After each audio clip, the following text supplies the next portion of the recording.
हरे कृष्णा कृष्णा कृष्णा हरे हरे हरे राम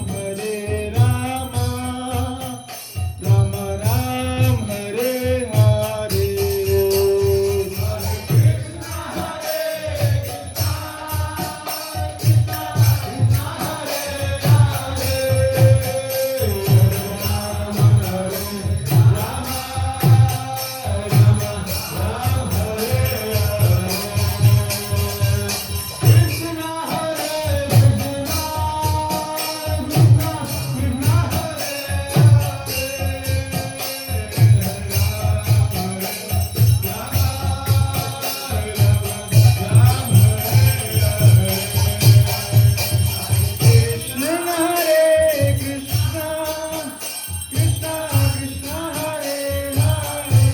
सभी बोलिए राम राम राम हरे हरे हरे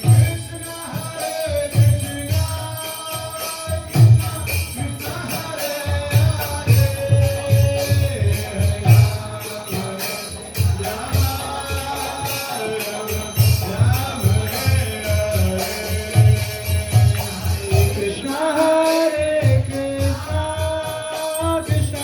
कृष्ण हरे हरे हरे राम राम राम हरे हरे हरे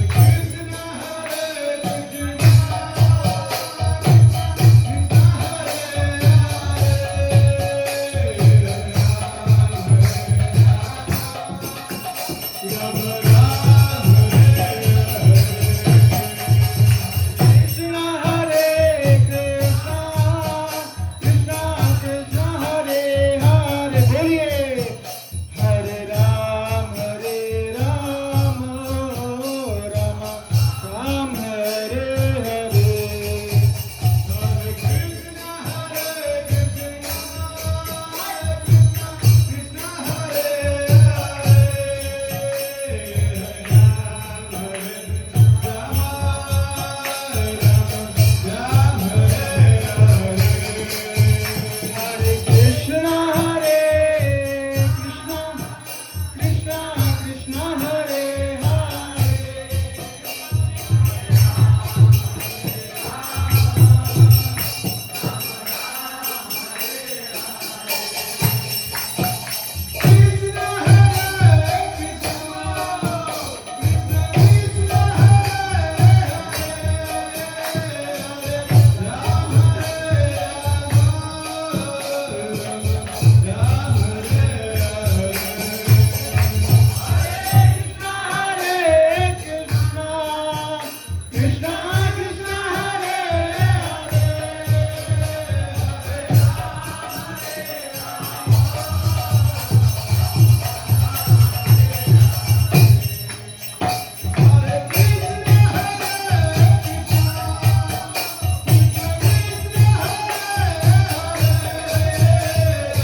श्री जगन्नाथ बलराम सुभद्रा महारानी की।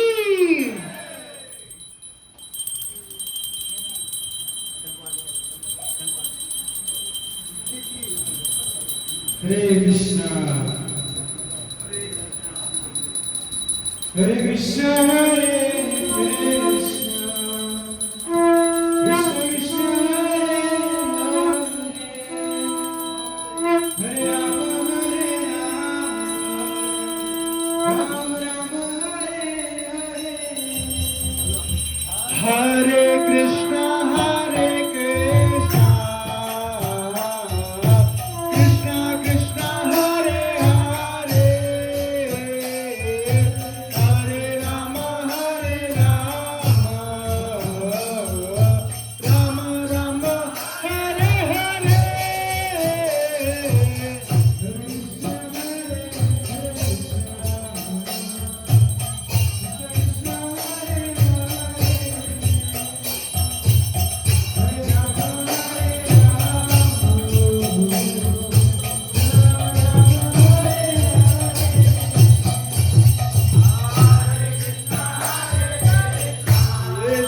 जगन्नाथ सुब्रह्म महाराज भगवान की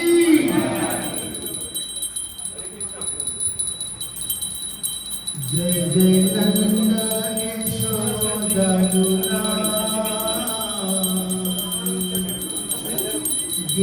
गिरिवरधारी गोपाल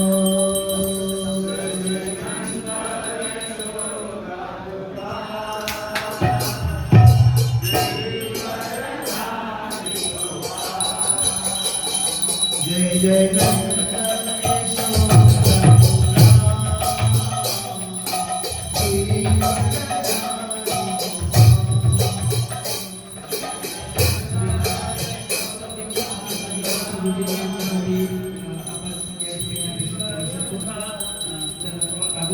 प्रभुजी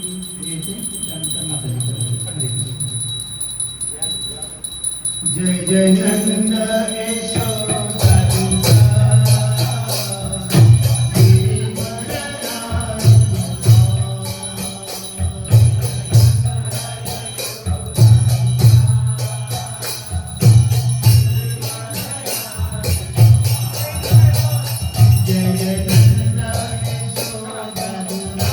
हरि बोल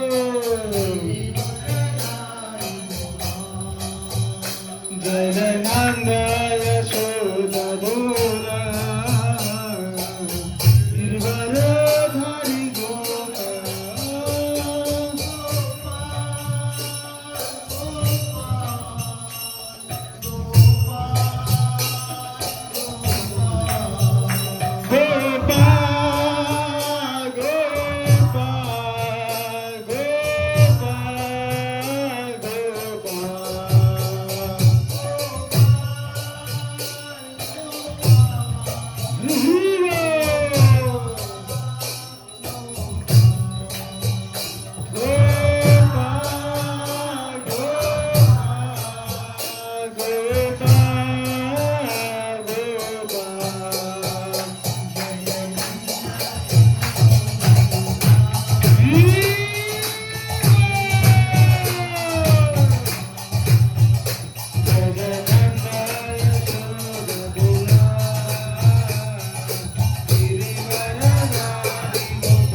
Hare Krishna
श्री जगन्नाथ बलदेव सुभद्रा महारानी की जगन्नाथ सायात्रा महोत्सव की जय। जगद्गुरु श्रील प्रभुपाद की जय।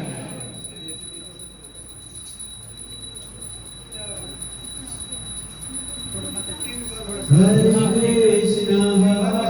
कृष्ण कृष्ण कृष्ण हरे हरे हरे राम हरे राम राम राम हरे हरे हरे कृष्ण कृष्ण कृष्ण हरे हरे हरे राम राम राम हरे हरे हरे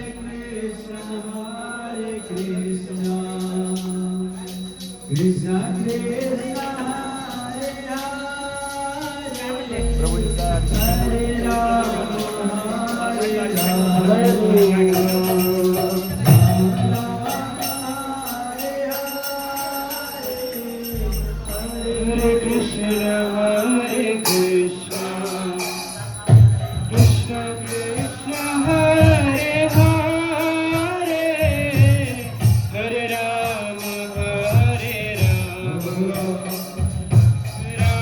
कृष्ण कृष्ण कृष्ण हरे हरे हरे राम राम राम हरे हरे राम राम हरे हरे हरे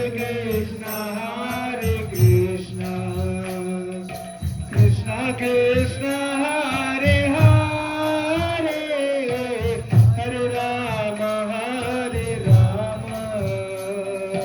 राम राम हरे हरे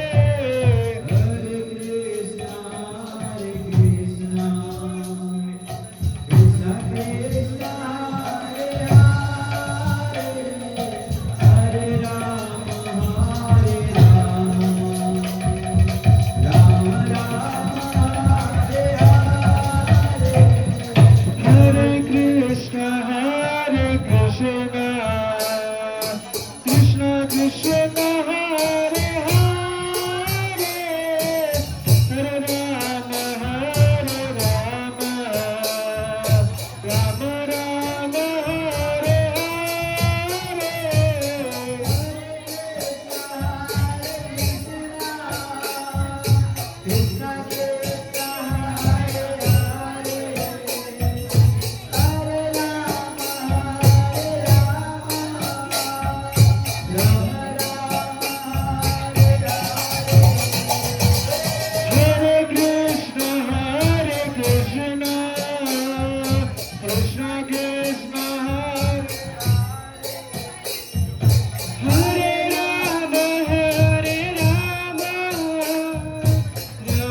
हरे हरे हरे कृष्ण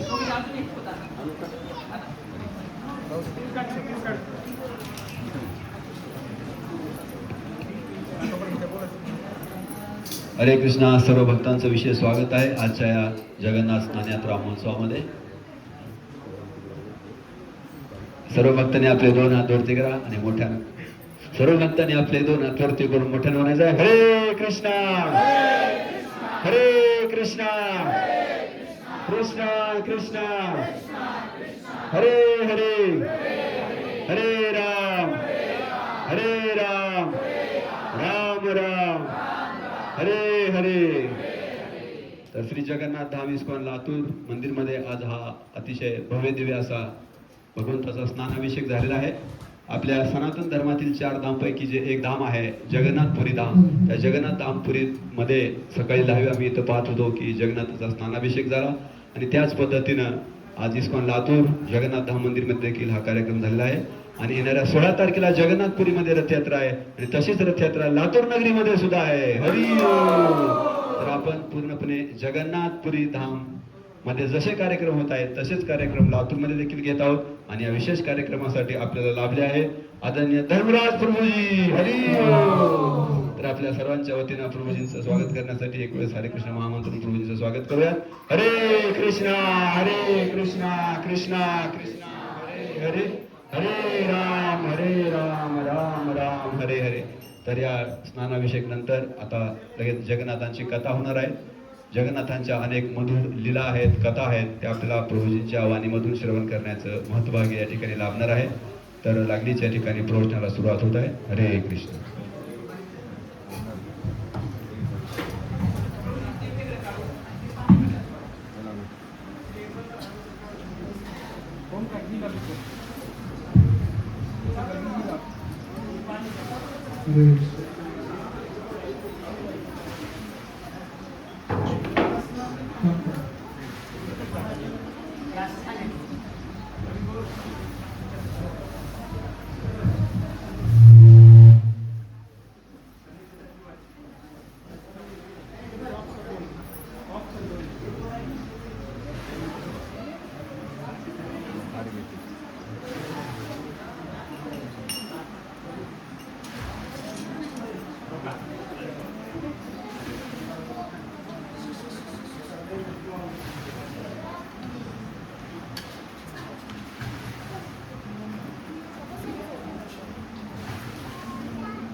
हरे कृष्ण.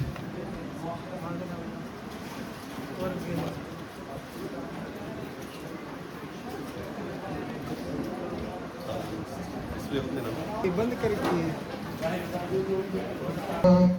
कुंज बिहारी जय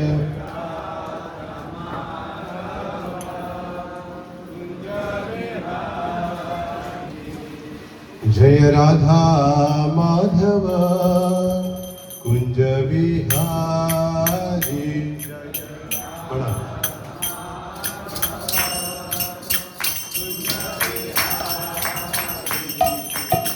गोपी जन वल्लभ गिरिवर धारी जय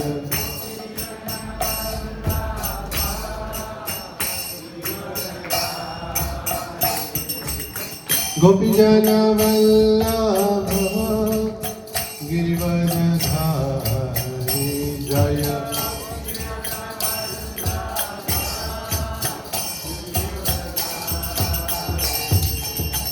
यशोदानंदन ब्रज जन रंजन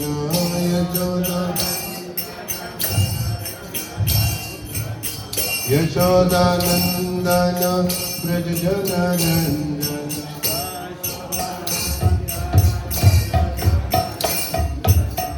यमुना तीरा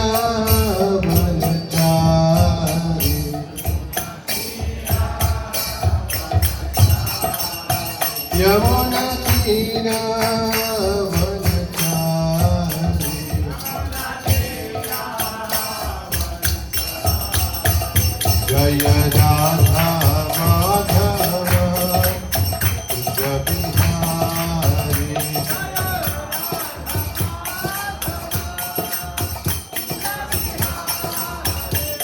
जय राधा माधव कुंज बिहारी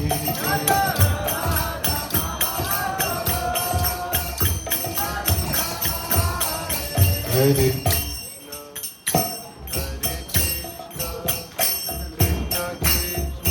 हरे हरे हरे राम हरे राम राम राम हरे हरे म्हणा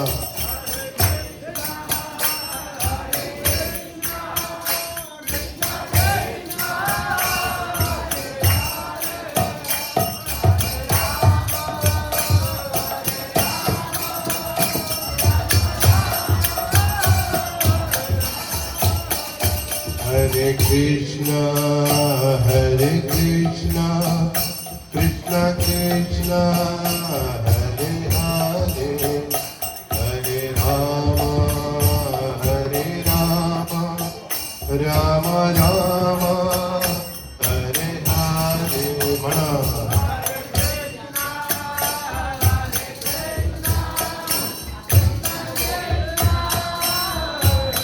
हरे बोल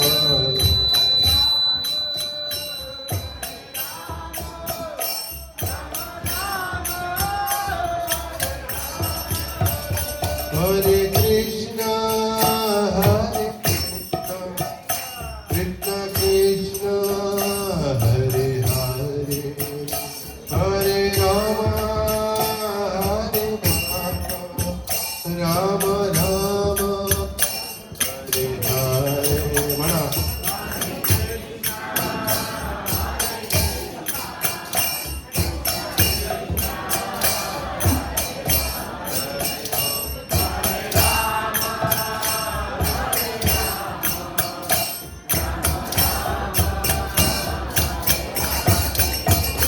हरे कृष्ण कृष्ण कृष्ण हरे हरे हरे राम राम राम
सर्वांनी हातून माझ्या मागे म्हणत आहे ओम नमो भगवते वासुदेवाय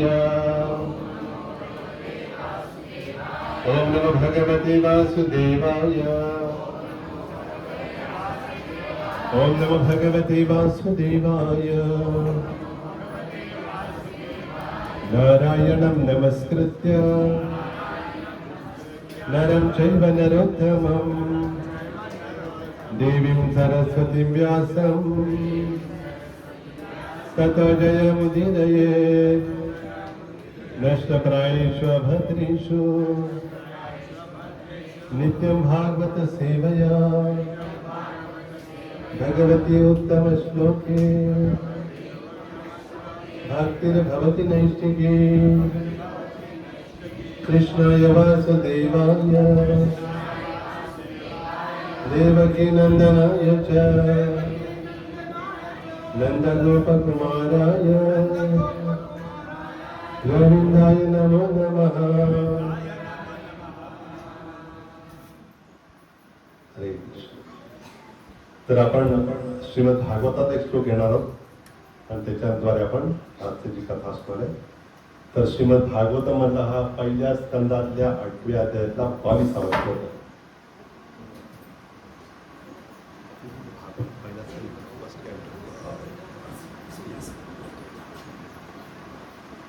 तर श्लोक सर्वांनी माझ्याबरोबर म्हणण्याचा प्रयत्न करा. खूप अतिशय प्रसिद्ध श्लोक आहे, बऱ्याच जणांना कंठस्थ असणार निश्चितच.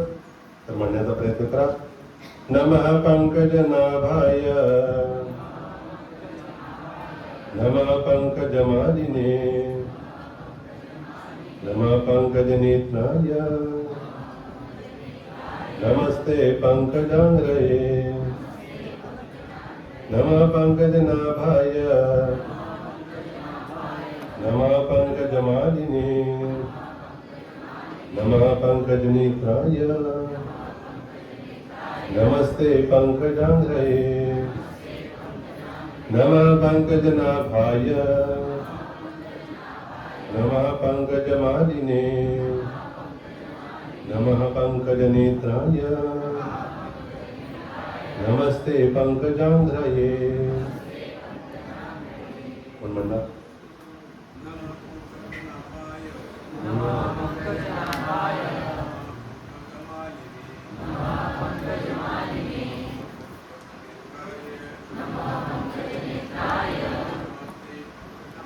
नमस्ते पंकजांग्रये नमः पंकजनाभाय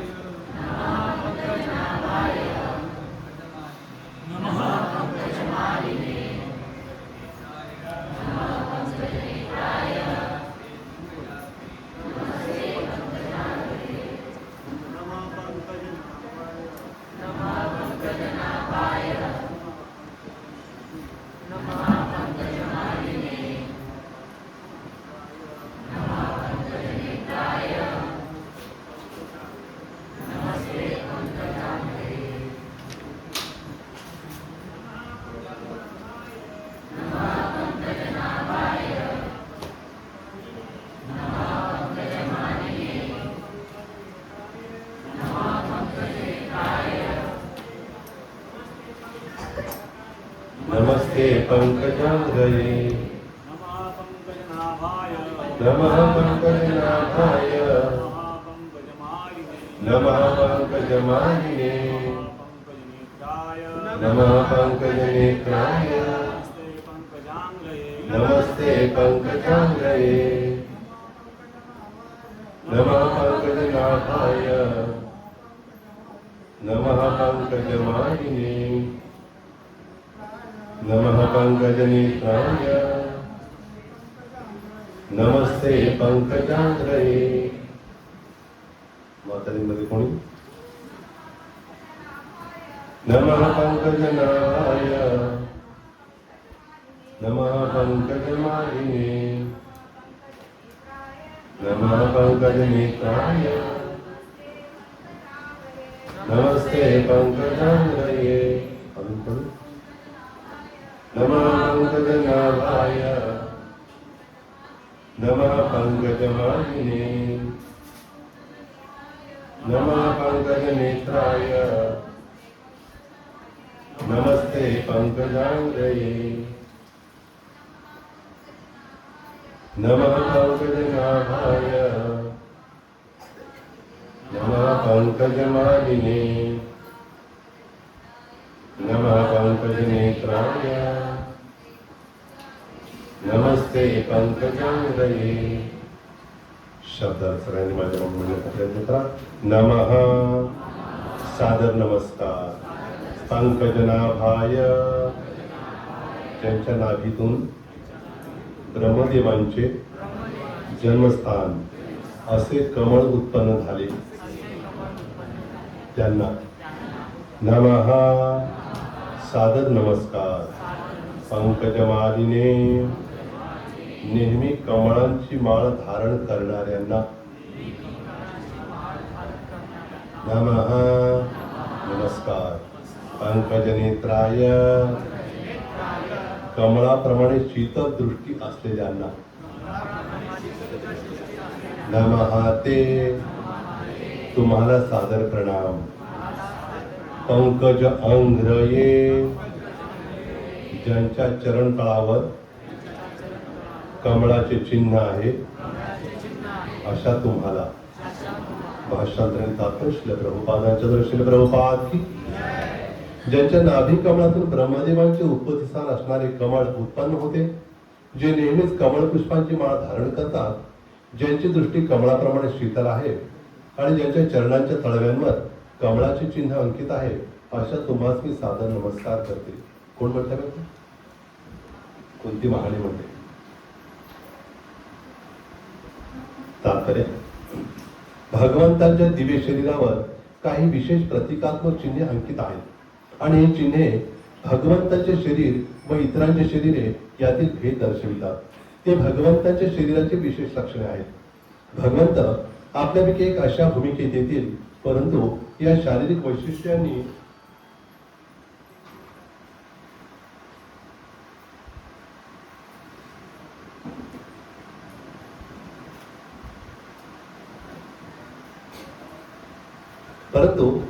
या शारीरिक वैशिष्ट्यपूर्ण चिन्हांनी ते आपल्याहून वेगळेच असतात.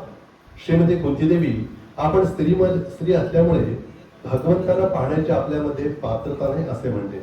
याचे कारण म्हणजे स्त्रिया, शूद्र म्हणजे श्रमिक वर्ग आणि द्विजबंधू किंवा उच्च वर्गातील पतित लोक हे परमसत्याची रूपे, स्वभाव, नाम, कीर्ती या विषयांच्या दिव्य विषय वस्तूला ज्ञानाने जाणून घेण्यास अपात्र असतात. असे असले तरी अशा पतित जीवांवर कृपा करण्यासाठी अर्चा विग्रहाच्या रूपाने अवतरित झालेल्या भगवंताचे ते दर्शन करू शकतात. पतित जीव जड प्रकृतीच्या पलीकडे काहीच पाहू शकत नसल्यामुळे भगवंत गर्भक्षय विष्णूंच्या रूपाने असंख्य विश्वांपैकी प्रत्येकात प्रविष्ट होता. याच विष्णूंच्या दिव्य उदरावरील कमळ सदृश नाभीतून एक कमळनाळ देठ अंकुरित होते आणि अशा रीतीने विश्वातील प्रथम जीव ब्रह्मा यांचा तेथे जन्म होतो. म्हणूनच भगवंतांना पंकजनाभ असे नाव आहे. पंकजनाभ भगवान स्मरण रूपात, तसेच लाकूड, माती, धातू, रंग, वाळू या पदार्थांपासून बनविलेल्या रूपात आपला अर्चाविग्रह दिव्य रूप प्रकट करतात. अशा श्री विग्रहांची मंदिरे आल्हादक वातावरणाने पूर्ण असावी.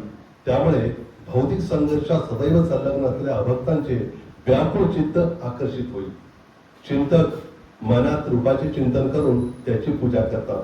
म्हणून स्त्रिया, शूद्र, द्विजबंधू हे त्यांच्यासाठी असलेल्या वेगवेगळ्या रूपातील विग्रहाच्या पूजा मंदिरात जातील तर त्यांना भगवंतांची कृपा मिळेल. मंदिरात जाणारे असे लोक काही अल्पबुद्धीचे लोक समजतात त्याप्रमाणे प्रतिमा पूजक नाही. सर्वच महान आचार्यांनी सर्वच ठिकाणी अल्पबुद्धीच्या जीवांसाठी अशी पूजा मंदिरे स्थापिली आहेत. तेव्हा स्वतः ज्ञानाच्या बाबतीत शूद्र, स्त्रिया किंवा त्यांच्याहूनही निम्न श्रेणीत असून सुद्धा आपण मंदिर पूजेचा स्तर पार केलेला आहे अशी वर्गणा कोणी करू नये. मंदिरात श्री विग्रहाचे दर्शन करताना प्रथम श्री विग्रहाच्या चरण कमलांपासून प्रारंभ करावा. हळूहळू वर्गात क्रमशः मांड्या, कटी, वक्षस्थळ व मुख यांचे दर्शन करावे. भगवंताच्या चरण कमलाचे दर्शन करण्याचे वळण पाळून घ्यावे. सरळ मुखदर्शन करू नये. श्रीमती कुंतीदेवी श्रीकृष्णांची आज्ञा होती म्हणून त्यांना संकोच वाटू नये, त्यांचे मन दुखवू नये यासाठी तिने त्याचे चरणांपासून दर्शन न करता मुखापासून पुढे दर्शन केले. कटीपासून हळूहळू खाली दृष्टी टाकत अंततः तिने चरणकमलाचे दर्शन केले. सर्व काही यथास्थित होते. ओम अज्ञानतिमिरान्धस्य शलाकया चक्षुरुन्मीलितं येन तस्मै श्रीगुरवे नमः. श्री चैतन्य मनोभीष्टं स्थापितं येन भूतले स्वयं रूपः कदा मह्यं ददाति स्वपदान्तिकं. वन्देऽहं श्रीगुरोः श्रीयुतपदकमलं श्रीगुरुं वैष्णवांश्च. श्रीरूपं सागरजातं सहगण रघुनाथान्वितं तं सजीवं साद्वैतं सावधूतं परिजनसहितं कृष्ण चैतन्य देवं श्रीराधा कृष्ण पादान् सहगण ललिता श्री विशाखान्वितांश्च. हे कृष्ण करुणा सिंधु दीनबंधो जगत्पते गोपेश गोपिकाकांत राधाकांत नमोस्तुते. तप्तकांचन गौरांगी राधे वृंदावनेश्वरी वृषभानुसुते देवी प्रणमामि हरिप्रिये. नमो महावदान्याय कृष्ण प्रेम प्रदायते कृष्णाय कृष्ण चैतन्य नामने गौरत्विषे नमः. वाञ्छाकल्पतरुभ्यश्च कृपा सिन्धुभ्येव च पतितानां पावनेभ्यो वैष्णवेभ्यो नमो नमः. नमः ओं विष्णुपादाय कृष्णप्रेष्ठाय भूतले श्रीमते भक्ति वेदांत स्वामी नामिने. नमस्ते सारस्वती देवी गौरवाणी प्रचारिणे निर्विशेष शून्यवादी पाश्चात्य देशतारिणे. जय श्री कृष्ण चैतन्य प्रभु नित्यानंद श्री अद्वैत गदाधर श्रीवासादि गौर भक्त वृंद. हरे कृष्ण कृष्ण कृष्ण हरे हरे हरे राम राम राम हरे हरे. मूकं करोति वाचालं तमं नमो गिरिं यत्कृपातमहं वन्दे श्रीगुरुं दीनतारिणं परमानन्दमाधवं श्री चैतन्यमीश्वरम्.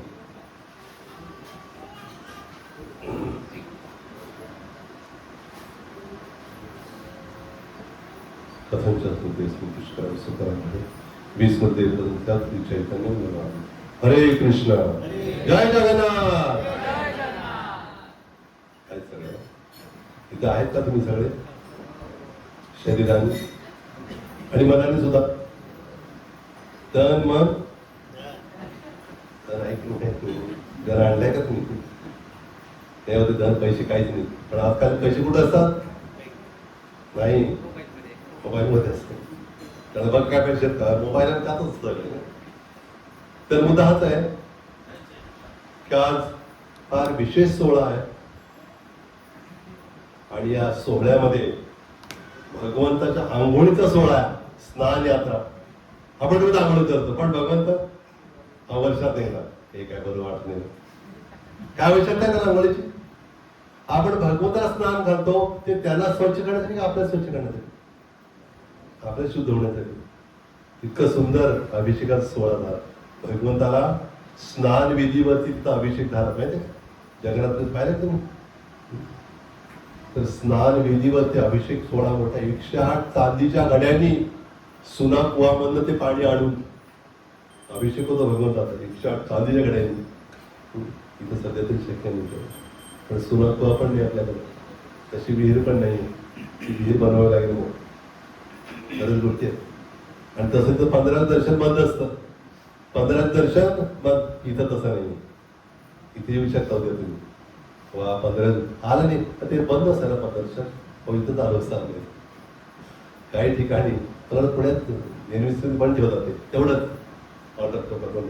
बाकी वृंदावन चंद्राणी यांचं चालू असतं गव्हर्नमेंट. आणि ह्याला नोएडामध्ये पण इस्कॉनच्या मंदिरात तिथल्या मध्ये राधा गोविंद आहेत. डावीकडे गौरव आणि उजवीकडं जगन्नाथ बसवलं. त्यांचं दर्शन तेवढं बंद असतं. आणि कुठे मागणं जाऊन ऑफरिंग करून त्याचं त्यांचं दर्शन 15 बंद असतं. पण बाकी दोघांसाठी मंगळात चालू असते. आणि हे विशेष म्हणजे आज ज्येष्ठ पौर्णिमा आहे. भगवंत ज्येष्ठ आणि श्रेष्ठ पण आहे. सर्वात श्रेष्ठ आपल्या ते ज्येष्ठ नागरिक म्हणतो. पण तिथं भगवंत नागरिक नाही. भगवंत राजा आहेत. राजा जगाचे नाथ आहेत संपूर्ण जगाचे. तर विशेषतः अशी घडली. हा श्लोक घेण्यामागचं कारण असं होतं. कुंती महाराणी भगवंताची स्तुती करताना खरं पद्धत आहे. प्रभुपाद सांगतात ना तात्पर्यामध्ये. खरी पद्धत काय विधी काय? चरणांपासून दर्शन घ्यावं अशी विधी आहे. एकदम मुखाकडे पाहणं म्हणजे असुरी प्रवृत्तीचं लक्षण म्हटलेलं आहे. कारण चरणापासून दर्शन घेताना आपल्याला डोकं पण झुकवावं लागतं आणि असं करावं लागतं. पाहावं लागतं. म्हणजे नम्रता. भगवंताकडे जाण्यासाठी नम्रतेशिवाय गाडी जाऊ शकत नाही पुढं. सगळं पेट्रोल सगळं घातलेलं आहे पण नम्रता नसलं तर जात नाही गाडी. खूप महत्वाचं आहे. तर त्यामुळं पण कोणती मांडणी मग तसं काय केलं बरं? नमा पंकज नाभाय म्हटलं. हा ते काय म्हटलं? नाभीचा उल्लेख केलाय, मग माळेचा उल्लेख केला, नंतर मग पंकज नेत्र नमस्ते, शेवटी मग चरणाकडे. असं का बरं? प्रभात म्हणतात वयाने मोठी आहे, कोणती म्हणाली नुसती वयाने मोठी तर आत्या आहे, भगवंताची आत्या आणि मातृत्व वात्सल्य भाव पण आहे. पण आत्या असल्यामुळे भगवंत काय करतात, जेव्हा कुंती माणा भेटतात तेव्हा चरणाला स्पर्श करतात कुंती माणीच्या. मग कुंती माणून विचार केला, मी जर स्तुती करताना आधी चरणापासून स्तुती केलं तर काय होईल? कृष्ण लाजतील थोडं. आता हे बरोबर नाही, मी तुमच्या चरणात दर्शन घेतलं, तुम्ही माझ्या चरण वगैरे. म्हणून मग तिने ओळखलं भगवंताचा भाव. म्हणून तिने काय केलं सुरुवात, आधी नमः पंकज नाभाय, नमः पंकज मालिनी, नमः पंकज नेत्राय, नमस्ते पंकज, म्हणजे एवढी चरणापर्यंत आली. पण कोणती मानेला ठीक आहे ते, पण आपल्यासाठी काय विधी चरणापासून. एका शिष्याने विचारलं प्रभुपादांना, प्रभुपाद मग जगन्नाथाचं चरण नाही, त्यांचं चरणात दर्शन घ्यायचं कसं? प्रभुपाद म्हणतात त्यांचे चरण दिव्य आहे, आपण पाहू शकत नाही. एक विशेष दिला म्हणून त्यांनी काय केलेलं आहे, आपले चरण झाकून ठेवलेले आहेत. ते सुद्धा केस पण आहेत. कोणतरी म्हटलं तो भगवंताला केस पण नाहीत म्हणून, असं म्हटलं खरं. आणि मग तो भगवंत दर्शन घ्यायला गेला, पण विशेष भक्त होता. दर्शन घ्यायला गेला तर काय झालं, त्याला असं काहीतरी लागलं स्पर्श, तर भगवंताचे केस त्याला लागत होते. आणि चैतन्य महाप्रभू जेव्हा दर्शन करायचे जगन्नाथाचं, कुठल्या रूपात करायचे? श्याम सुंदर रूपामध्ये, कुठली तर बासरी वाजवणं रूपा. आपण म्हणलं तर हात कसं बासरी वाजवते, पण त्याचे दिव्य हात आहेत. ते हात आत गेले कसं काय, एवढे मोठे डोळे झाले कसे, आणि पाय गायब कुठे झाले, त्याच्यामुळे फार विशेष दिला. द्वारकेतला प्रसंग हा. द्वारकेमध्ये कृष्ण द्वारकेत असले तरी सुद्धा आठवण कोणाची यायची? राधाणीची, गोपींची, नंद महादेश स्वामी, ब्रजवासींची आठवण होते द्वारकेत, आठवण इकडची. सर्वांना वाटायचं की कोण आहेत ना, राधा कोण आहे, हे गोपी कोण आहेत, त्याला काहीच माहित नव्हतं. त्या बाधीने त्याला काहीच ऐकल्या नव्हत्या. आणि वृंदावन कुठे बरं नेमकं ते, असं सारखा असा चर्चा व्हायची. पण धाडच व्हायचं नाही कृष्णाला विचारण्याचं. पण झोपेत पण राधे राधे म्हणायचे. आणि सारखं मग सगळ्यांना त्या रुक्मिणीला आणि सर्व पट्टरांना वाटायचं की आम्ही काही सेवेत काय कसूर केली नाही, एवढी सेवा करतो आम्ही, पण आमचं झोपेत आमचं नाव पण घेतील कधी, दिवसात कधीतरी म्हणतील हे प्रिय रुक्मिणी एवढंच. पण असं ध्यास असं काही वाटत नाही की सारखं आमचं नाव, असं वाटत नाही. काय बरं रहस्य याच्या मागचं असं वाटलं त्यांना. तर त्यांनी बघितलं की आपल्यात एकच अशी व्यक्ती आहे ती आपल्याला सांगेल. ती होती कोण? रोहिणी माता, बलरामांची आई. तिनं बालीला पाहिलं होतं भगवंताच्या. आणि ती वसुदेवाची ती पण एक राणी आहे. पण वसुदेव विचार केला देवकीला तर अटक केलेली आहे, तर ती तरी सुरक्षित राहून ते भगवंताची योजना होती. तिला गोकुळात ठेवलं. आणि इकडं काय झालं मग, योगमायाला एक आदेश दिला भगवंताने. काय आदेश दिला होता? योगमायाला म्हटलं तू काय कर, तू बलरामाला इथनं तिकडे शिफ्ट करायचं म्हणे. कुठं? देवकीच्या उदरातनं रोहिणीच्या उदरामध्ये. आणि त्याचबरोबर तू माझी बहीण म्हणून जन्म आले कुठं? तिथं. आता सर्व प्रश्न पडेल खरं तर आपल्याला की तिथं जन्माला आली कुठं? सुभद्रा, यशोदेच्या पोटी. मग कृष्णाची बहीण कसं काय? कृष्ण इथं देवकीच्या पोटी प्रकट झाले आणि तिकडं ती बहीण कसं काय? मग तिथं आचार्यगण सांगतात, आपले जीव गोस्वामी बरेच आचार्य म्हणतात की खरं तर यशोदरा जुळी मुलं झाली. तू माझी बहीण म्हणून प्रकट होऊन सांगितलं, जुळी मुलं झाली ती. आणि काय केलं पाहिजे त्यांनी? तेव्हा हे घेऊन गेले कृष्णाला. कृष्ण आणि सुभद्रा असे प्रकट जन्माला आले तिकडे. जेव्हा कृष्णाला घेऊन गेले आणि ठेवलं तिथं कृष्ण होते, ठेवले कृष्ण मिक्स झाले. मिक्स झाले म्हणजे काय मिसळलं नाही, असं काय एक चमचा हलून मिक्स झाले म्हणजे कसं? हे कृष्ण कोण होते तिथं असलेले? ते वृंदावन कृष्ण आहेत. आणि नेलेले मथुरा चतुर्भुज कृष्ण आहेत. हे वेगळे नाही आहेत, पण लिलेच्या दृष्टीनं. आणि जे भगवंत संहार करतात, असुरांना मारतात, ते श्यामसुंदर कृष्ण मारत नाही, बासरी वाजतात.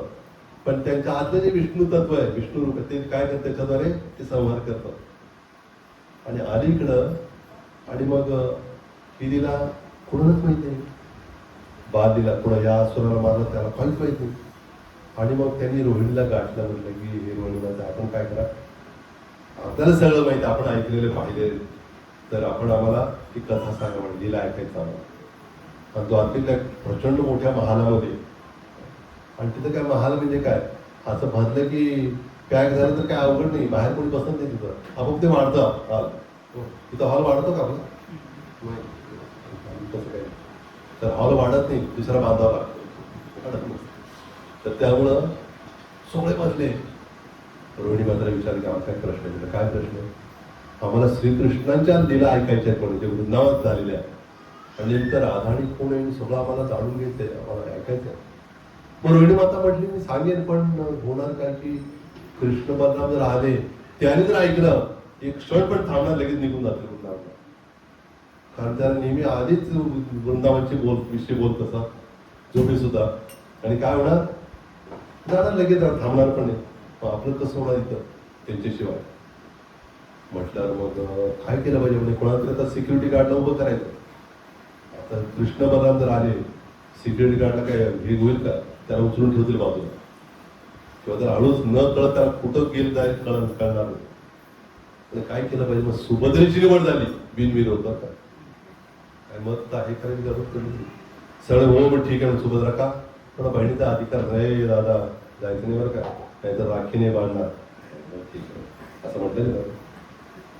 सुभद्रेने सांगितलं की कृष्ण बलराम हात येऊ द्यायचं नाही. ठीक आहे म्हणजे ती थांबली बाहेर, आणि कृष्ण बलराम पण आले. तिला कळलं पण ती दोघं आले, ती मध्ये आणि इकडं कृष्ण इकडे बलराम. आणि रोहिणी माता अगदी जीव ओतून सुंदर इकडे कथा सांगू लागलेली. सगळं ते कथा ऐकता ऐकता भाव बनून गेले सगळेजण. त्यांनी कधीच ऐकलं दिलं अशा, म्हणजे हेच कृष्ण ज्यांचे पती, त्यांनी अशा लीला केल्या आधी त्यांना काहीच माहित नाही. आपण ऐकलंय का कधी की भगवंताने स्वतः रुक्मिणीने हट्ट धरला की मला त्या लीला कसं, मला खूप आकर्षण वाटतं त्या लीलांविषयी, तुमच्या बाललीलांविषयी. तर भगवंताने काय केलं, आपली स्वतःचीच मूर्ती दिली. आणि ती मूर्ती कुठे आहे कोणाला माहिती आहे का? उडपी कृष्ण बाहेर आहे, माहिती आहे ना? उडपी कृष्ण उडपीला गेलाय का तुम्ही? उडपी उडपी कुठे आहे माहिती तुम्हाला? कुठं? इकडं. हा कर्नाटकात. नाही कुठलं, रायचूर पासून जवळ पडतंय. कुठला आपला उडपी, बँगलोर कर्नाटकात आहे. बँगलोर वेगळं, बँगलोर आहे ते, त्याला मंगळूर म्हणतात. तिथून जवळच आहे उडपी. हा विशेष ठिकाण. तिथं ते कृष्ण आहेत. हातामध्ये काय माहिती का? एका हातामध्ये एका हातामध्ये रवी आहे, ताग घुसळताचा रवी धरला पण भगवंताने, तर रवी हातात. दुसऱ्या हातात काय? लोण्याचा गोळा आहे, आणि ती रस्सी पण आहे कासरानं बांधायला.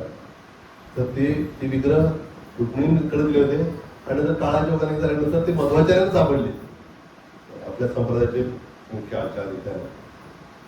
आणि सगळं सांगत असताना ते तिघं जेव्हा ऐकत होते, आज ऐकण्याची अशा अवस्था, तर बाहेर ज्यांनी ते लीला पाहिलेल्या आहेत, स्वतःच ते लीला करणार आहेत, तेच हिरो आहेत. आणि ते ऐकता एकदम आश्चर्य, इतकं त्यांना आनंदाच्या उकळ्या फुटू लागल्या. एवढा आनंद झाला, तर आनंद जास्त झाला का होतं, कुठलं बाहेर माहिती का? प्रेमे पाझर लोचन, ते आज साठलं नाही ना प्रेम, ते डोळ्याच्या वाटते निघू लागतं प्रेम. मग सगळे एकदम अश्रू भावविभोर झालेत, आणि आश्चर्यानं डोळे मोठे केले त्यांनी. डोळे मोठे केले आणि हात पण अशा आकुंचित झाले. त्यांचे चरण कमर पण सगळे हात गेले, असे झाले. आणि अशा रूपात होते तिथे गजण. त्यांना आतले कोणी पाहिलंच नाही, बाहेर कोणी नव्हतं तेव्हा. आधीच बाजू कोणाला जायची परवानगी नव्हती. पण ते रूप कोणी पाहिलं माहित आपल्याला? नारायण नारायण. कोणी पाहिलं? नारदमुनीने पाहिलं. नारद, हा काय अद्भुत रूप आहे तुमचं. दंडोत घातला तिथं, आणि भगवंत राम काय झालं, लगेच आपल्या बाह्य ह्याच्यात आले, आयुष्यात आले. नारद म्हणा, किती सुंदर अद्भुत रूप आपलं, की आपल्याच लीला ऐकताना आनंदाने भावपूर्ण झाल्यावर हे रूप तुम्ही घेतलंय, असं रूप मला बघायला मिळालं. पण मित्रांनो, चिंता करू नको हे नारदा, अशा रूपात मी कलियुगात जगन्नाथपुरीमध्ये असणार आहे, म्हणजे विग्रहाचे पाहून, आणि साक्षात असणार तिथं. नुसतं काय लाकडाची मूर्ती नसणार. दारू ब्रह्म म्हणतात. काय म्हणतात त्याला? दारू ब्रह्म. दारू म्हणलं तुम्हाला वाटलं काय हे? संस्कृत लाकडाला काष्ट पण म्हणतात, आणि दारू ब्रह्म. तर आशीर्वाद भगवंता प्रकट झाले कधी जगन्नाथरीमध्ये. तर त्याच्या मागचं पण विशेष गोष्ट आहे. राजा इंद्रदेव सत्ययुगामध्ये त्याची खूप तीव्र इच्छा होती की कृष्णाचं दर्शन करायचंय मला. मग त्याला सांगितलं की नीलमाधव आहेत, विद्यापती नावाचा त्यांचा मित्र होता, थोडं सेक्रेटरी का मित्र असा. त्याने सांगितलं मला माहिती आहे नीलमाधव कुठे आहेत म्हणून. मी जर माहिती म्हणजे मी शोधून येतो म्हणून. शोधायला गेले शोधायला, आणि शोधता कुठे गेले, ज्या ठिकाणी शबर नावाची एक जमात आहे, शबर, त्या ठिकाणी गेले. इथं काहीतरी सुगावं लागेल, भगवंताची योजना होती असं वाटत होतं. विश्वासू नावाचा तो शबरांचा शबर प्रमुख होता. आणि मग त्याला सांगितलं असं, हे सांगितलं नाही मी नीलमाधव शोधत आलो, असंच मी भ्रमण करता थोडं चुकलोय, काय राहायचं होईल म्हणे आमच्याकडे तुमचं. तर राहू लागला तो विद्यापती ब्राह्मण, आणि राहत असताना त्या विश्वावसू नावाचा शबर होता त्याच्या मुलीशी विवाह पण झाला, ललिता नावाच्या मुलीशी. आणि विवाह झाला, आणि मग त्या विद्यापतीला अजून काय कळलं नाही नीलमाधव कुठे म्हणून. पण एक आश्चर्य वाटलं त्याला की शबर म्हणजे माहिती कोण काय करणार, चांडाळ कुत्र्याचं मांस खाणार आहे. आणि ह्याला आश्चर्य वाटतं, रोज जेव्हा येतात घरी संध्याकाळी आम्हाला सुगंध पण लागलेला असतो, सुगंध येत असतो. तुम्ही कधी पुजाऱ्यांना पाहिलं, पुजारी इथे एवढं आपण सुगंध वगैरे हे करत नाही, पण जेव्हा विग्रह त्या ठिकाणी जे विग्रह आहेत इस्कॉन मंदिरात त्याला अत्तर सगळं लावण्यात येतं, भगवंताला पुसून घेतलं जातं, उद्यापासून छोट्या भगवंताला अभिषेक वगैरे सगळं. त्यामुळे पुजारी बाहेर आले की अंगात सुगंध येत असतो. ह्यांनी म्हटलं की सुगंध कसं येतं यांच्या अंगाला, काय विशेष काय, की जे त्या मुली त्याला माहित होतं तर, पण तिला म्हटलं नाही काय असं त्याने काहीतरी आठवण सांग. मग तिनं म्हटलं की तुझं नाही सांगितलं मी निघून जाईल म्हणून. त्याने सांगतो काय, ती म्हणाली की माझे वडील नीलमाधवाची पूजा करायला जातात. काय नीलमाधवाची? मला म्हटलं ज्या नीलमाधवाने शोधायला आलोय आणि त्या पुजाऱ्याच्या घरामध्येच आहे, त्यांचं जावं येऊन म्हटलं घरामध्ये, घर जावं. आता कसं माहिती काढायची. एक दिवसाने म्हटलंय बघ ललिता तू काय कर, मला नीलमाधव दर्शन करायचं म्हणजे तुझ्या मनात थांब. नाही तुम्हाला सांगितलेलं कळलं तर माझी खळत नाही, आता दाखवायचं दर्शन करायचं अवघड होणार तू, काही कर म्हणे तू. मला घेऊन जा. वडिलांना सांगितलं, म्हणजे एवढी चिडली, तुला कळत नाही का आपल्या काय सांगितलं तू, आधी सांगितलं तुला. मग त्या विद्यार्थ्याला बांधून ठेवलं त्यांनी की आता याला कळलं सगळीकडे पसरेल म्हणून. मग ती मुलगी म्हटली पिताश्री तुम्ही माझ्या देखील माझ्या पत्रा असं जर बांधून ठेवलं मी जगणार कशी, मी मरून जाईल, तसं करू नको, सांग तुला तुझं काय म्हणलं. त्यांना सोडा म्हणे आधी, आणि काय करा मला त्यांना सोबत घेऊन जातो मी दर्शनाला. सोबत कसं त्याला कळलं तर कसं होणार, वाट जायची तिथली. काही काळजी करू नका तुम्ही, काय करा पट्टी बांधला म्हणे भारतात. पट्टी बांधली आणि मग घेऊन जाताना काय हातात काय होतं, काय ठेवलं होतं, मोहरी ठेवली होती, मोहरी. तिथं आणि टाकत गेले, आणि बरोबर तिथं नीलमाधवाच्या तिथं गेल्यावर डोळे उघडले, पट्टी उघडली, तर काय बघितलं, साक्षात नीलमाधव भगवत तिथं होते. आणि सुंदर एवढा सुगंध पसरला त्या ठिकाणी. स्वतः नारद मुनी येऊन ते पूजा करून गेले, देवता येऊन पूजा करून गेले भगवंत. सुगंध पसरला सगळीकडे. आणि तेव्हा ते ओरिजिनल फुलं असायचे ना, देशी फुलं. आता देशी विदेशी म्हणावं लागतं, तेव्हा म्हणावं लागत होतं देशी तूप हे तूप ते म्हणावं लागतं वेगळं. कापूर पण खायचा कापूर वेगळा असं नाही तुम्हाला ऐकलं की बऱ्याच जण खायचा कापूर असं ते माहित नाही, भीमसेनी कापूर. आता काय झालं, लहानपणी आम्हाला माहित नव्हतं खायचा आणि खायचा कापूर आणि पेटवायचा, ते माहित फक्त पेटवायचंच माहित होतं, हेच माहित असतं सर. पेटवायचं विजवायचं माहित नसतं कोणाला, ते फक्त फायर ब्रिगेड मध्ये होते. पेटवायचं लवकर येतं, विजवायचं पेटवायला तर विजवायचं थोडंच येणार आहे. त्याच्यामुळे सगळे हात तुमचं पेटलेलं आहे आपलं, कशाने, भौतिक इच्छांनी, आकांक्षांनी. आणि भगवंताला स्नान घालतं म्हणजे काय, आपण शांत होण्यासाठी, आपलं हृदय थंड होण्यासाठी. शिवजी माहिती का, नेहमी शिवच्या मस्तकावर पाणी पडतं का, कारण भगवंताच्या विराच्या अग्नीने पेटले आहेत म्हणून. ते भगवंताची विरागणी, आपल्या जर काय भगवंताची विरागणी नाही, भौतिक जर हव्यात हे पाहिजे पाहिजे द्या द्या द्या. प्रभात म्हणतात ना, भारतातले शासक काय करतात, आपले परत जाऊन भीक मागतात, हे द्या ते द्या ते द्या, म्हणजे गहू द्या हे द्या, मागत असतात. प्रभात म्हणले मी काय मागायला आणले म्हणून द्यायला आले तुम्हाला. काय आहे का तुमच्याकडे द्यायला? आहे का गीता भागवत? ते कुठे नेलं तुम्ही? ते राहिले ते द्यायला आले मी तुम्हाला. तर मग भगवंत आता काय सांगत होतो तुम्ही? नीलमाधवाचं दर्शन.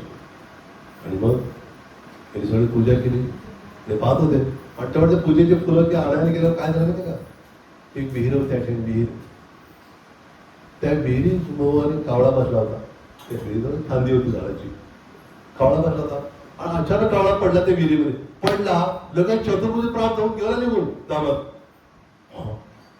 हे बरेच शॉर्टकट आहे म्हणून. ही असली विहीर अख्ख्या जिंदगीत बघितली. ही कुठली विहीर बघ. आणि म्हटलं ठरवलं आता काय कुठं आता घेऊन जाणार निर्माण काय नको म्हणे. आता काय चांगली संधी मिळालेली आहे तर काय करूया उडी मारून याच्यामध्ये आणि चतुर्भुज मिळेल आणि जाऊ कुठं वैकुंठात जाऊ म्हणे. बाद झालं म्हणे सगळं. आज उडी मारत तेवढ्यात आकाशवाणी झाली. आकाशवाणी लातूरचं केलं. नकोच नाही नको नाही तर जाऊ हो तुम्ही म्हणाल की तुमच्या मुखाचा शब्द नाही त्याची आवश्यकता नाही. त्या आकाशवाणी त्यांनी केली. तर त्यांनी काय केलं आवाज ऐकवा थांब विद्यापती अजून तुला वेळ आहे. तर तू काय कर म्हणे तुझी मोहीम इंद्रदेव म्हणे माझा फार मोठा भक्त आहे. तर मी या रूपात जे दिसतो इथं त्या रूपात इंद्रदेवला मी दर्शन नाही देणार आहे. त्यासाठी वेगळं रूप असणार आहे. असं म्हटलं पुढ्यात कळत काय बोला निशान झाला. मग त्यांनी सगळं पूजा उरकली विश्वासाने आणि परत पट्टी बनवून आले. पाड्या आले लगेच. आता कधी ती बातमी सांगायची म्हणून ते निघूनच गेला तिथं विद्यापती येतं लगेच येतो म्हणून. आणि लगेच सांगितले तर तुम्हाला की असं असं नील माझा शोध लागला. ते सगळं सैनिक घेऊन आले तिथं. आणि ते तिथं तोपर्यंत मोहरी टाकली होती ना ते उगवली होती. ती बरोबर वाट झाली होती त्याची. त्याने मुद्दाम असं तसं नेलं होतं आणि बरोबर दिसलं तसं.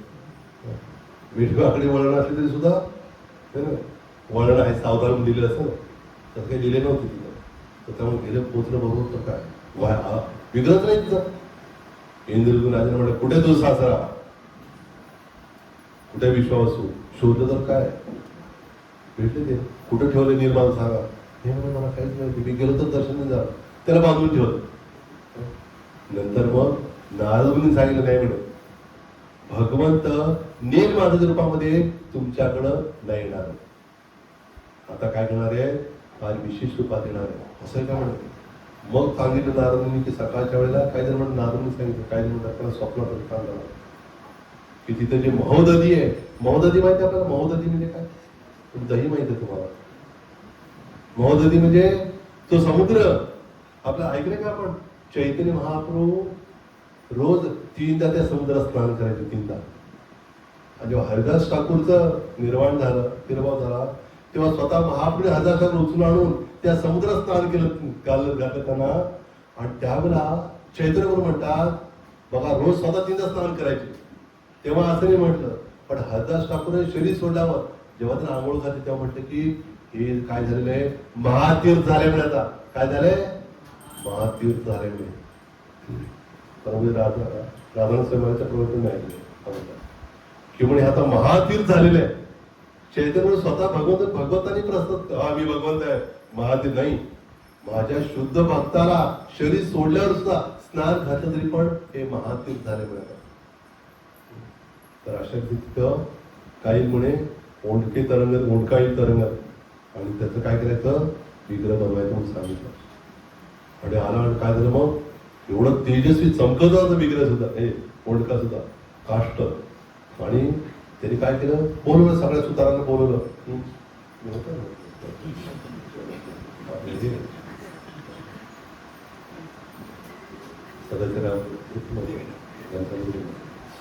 तर असतं लगेच नाव मी करता आता मशीन बिशीन नव्हतं. सगळं आले तर काय कोणाला जमीन झालं सगळं जावं लागलं. ते चिन्नी लावलं ते होऊन गेलं. ते चिन्नीने हे तरी व्हायला का त्याच्यावर काहीतरी आकार तरी व्हायला काहीच होत नव्हतं. हातात चिन्नी निसटायची हातोडा पडायचं सगळं निघून गेलं. आता इंद्रदेव तुम्ही काय बघतच सगळं झालं तर विग्रह बनायला कोणी येते हे कसं काय.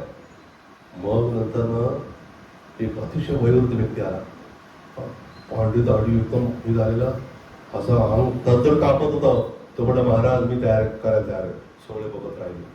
अरे मोठे हट्टे कट्टे लोकांचा मी विकत होता हात हिंदू दोन राजा म्हटले भगवंताची काहीतरी योजना असणार असं उगीच कोणी